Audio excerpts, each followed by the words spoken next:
Hello, friends! Do you love to travel and learn about new places and things? Great! Then you are in the right place. Join Jasmine the cat and Gracie the tortoise as they have fun exploring the USA, the world, and beyond. Hello, friends!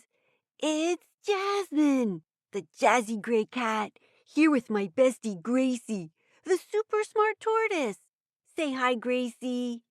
Greetings, my good friends. Gracie here. I'm so glad you joined us today as we start our exploration of the ocean floor. There are 3 different zones or levels of the ocean. We will start with the one closest to the shore, the sunlight zone. It is 656 feet deep, or as long as 2 football fields. I just love sitting here on the beach and learning about the ocean. I know why the first level is called the sunlight zone. That's because sunlight shines through the water and makes plants grow. The sun helps plants do this really cool thing called photosynthesis. Photosynthesis is a super long word. Can you say it with me, friends? Photosynthesis. Great job. Gracie, can you explain photosynthesis? I would be glad to. Think about plants as chefs. They mix together sunlight, water, and carbon dioxide to make food, and then they put oxygen back into the atmosphere for us to breathe. We would have no green plants in the ocean or on the land. Nature is amazing. I know more cool stuff about water plants. Not only do they make food, look great, they're homes for sea creatures. The sunlight zone is a huge garden with over 1 million different types of plants and grasses growing there. Plants that grow here are algae and seagrasses. 2 kinds of algae are kelp and phytoplankton. Seagrass is a grass that lives in the water and has stems, leaves, flowers, and seeds, just like plants in my garden here. That's right, and lots of marine life live in the sunlight zone. We can find tiny sardines to huge sharks, mammals like whales, dolphins, and manatees, things without backbones like jellyfish, octopus, and squid. We will find reptiles like turtles, and along the shore, birds like cormorants, gannets, and penguins. That sure is a lot. We can't forget seals, dolphins, and lots of colorful fish and coral. And there is so much more. Yes, but not all of these animals live together. The sunlight zone has several different habitats. The coral reef is probably the one people know best. We visited a coral reef when we explored Australia. I like seeing the clownfish from Finding Nemo. Yes, it is very popular to go snorkeling in the sunlight zone. Many people explore the coral reefs because of all the beautiful creatures that live there. Coral reefs are formed when very small animals called polyps die. Their skeletons harden and make a place for other polyps to live. When those polyps die, they make more housing.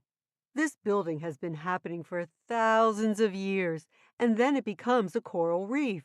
The coral reef has food and shelter for lots of different kinds of ocean animals. It's like a town underwater. Thousands of fish and animals live there. We saw sponges, seahorses, sea stars, and crabs. And the corals themselves are alive. They take food from the water using little tentacle-like arms. I just loved it there. Yes, it's a beautiful place to explore. Another habitat is the kelp forest. Kelp is a type of seaweed algae.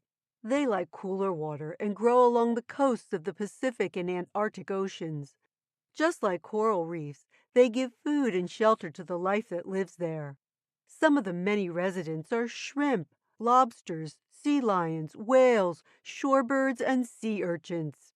The animals that live there are important to keeping the kelp forests healthy because they eat some of the many sea urchins that live there. Sea urchins love munching on kelp forests, and if there are too many of them, they would eat it all up. That would be awful. You should always share and never be greedy. Another habitat is an estuary. It's not really in the ocean, but it's where oceans and rivers meet. The water there is very special because it has both salt water and fresh water. Oysters, crabs, and many birds like great herons and egrets live in estuaries. You know what, Gracie?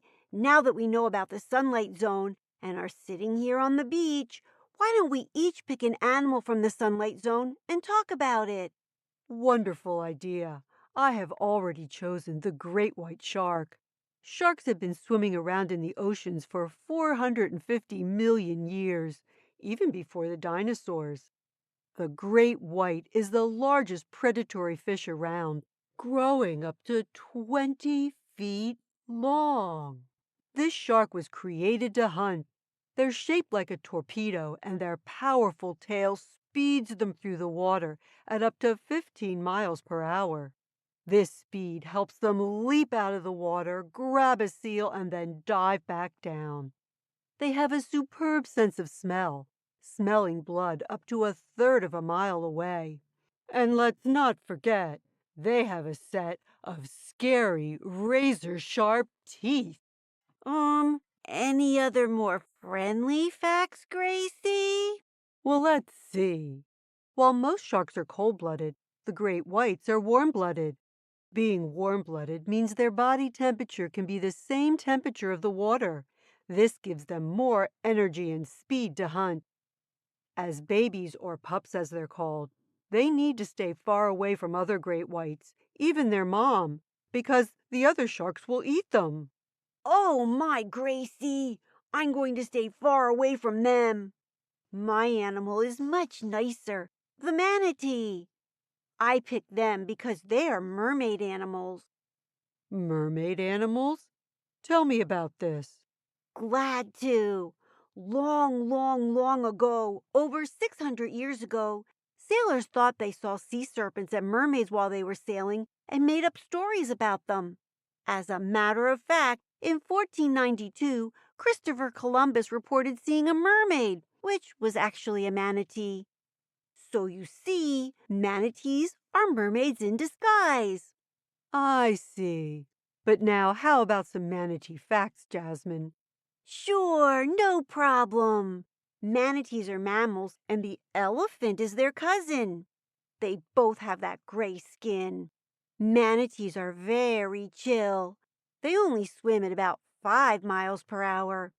And even though they have small brains, they are still super smart, just like a dolphin. And they are big guys too, up to 10 feet long and weigh from 1,000 to 3,500 pounds. I wouldn't want one to sit on me. Squish! They are also called sea cows because they eat seagrass just like cows eat grass. They're fun to watch in the water because they swim straight up, upside down, roll over, and even do somersaults. Adorable. Manatees are entertaining to watch. Now let's wrap up this adventure with some jokes. How about some shark jokes? I'm ready. Where do sharks go on vacation? Let's see. I know. Finland. Yup. I'm ready for mine. What do you call a shark in a bad mood? Grumpy gills. Super funny. My favorite fact was that the sunlight zone has plants growing in it that give us oxygen to breathe. So kind of them. Gracie, what was your favorite fact? My favorite fact was that coral reefs are made up of living creatures. How about you, friends? Don't forget to tell someone you love. That's right. And come back next time as we dive down into the twilight zone. Bye now. Say goodbye, Gracie. Goodbye, my dear friends. See you next time. Hey everybody, thanks for joining Jasmine and Gracie on their adventure today. Come back next week for the next one. Hello everybody, it's Gwen here. If you want to know more about the places we visited, just go to our website, jasmineandgracie.podbean.com, and go to the sources page and you can find out all about the great places that we visited. See you next week. Bye-bye.